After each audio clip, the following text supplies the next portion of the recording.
Qui a tué Sylvanus Olympio? Que vous rappelle la date du 13 janvier 1963? On est le 13 janvier 1963. Le Togo a 3 ans d'indépendance. À sa tête, Sylvanus Olympio, premier président du pays. Un homme rigoureux nationaliste qui veut un Togo autonome sans dépendance étrangère.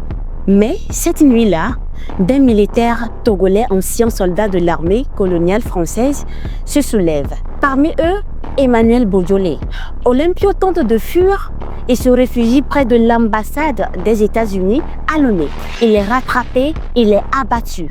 C'est un choc historique.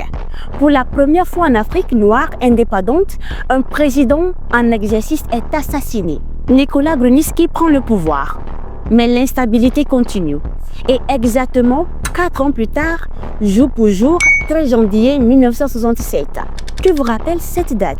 Ce jour, Gnassingbé Eyadema prend le pouvoir par un autre coup d'État. Il renverse le président Nicolas Grunitzky, marquant le début de l'ère Gnassingbé. Il dirige le Togo pendant 38 ans jusqu'en 2005. Pendant longtemps, le 13 janvier est célébré comme jour de la libération, alors que pour beaucoup d'autres Togolais, comment fêter un jour où un président a été tué? Alors en 2014, l'État tranche. Le 13 janvier n'est plus jour férié. On arrête de commémorer officiellement pour éviter la division, pour apaiser ou pour faire taire le débat selon certains. Et aujourd'hui, autre sujet sensible, le rapatriement de la dépouille de Sylvanus Olympio.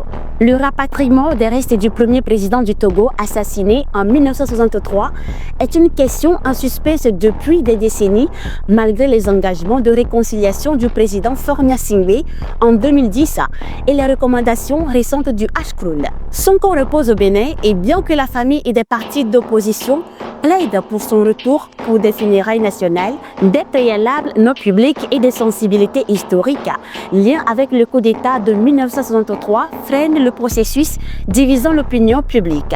Et toi, tu penses qu'on doit commémorer, oublier ou réparer? Dis-le nous en commentaire.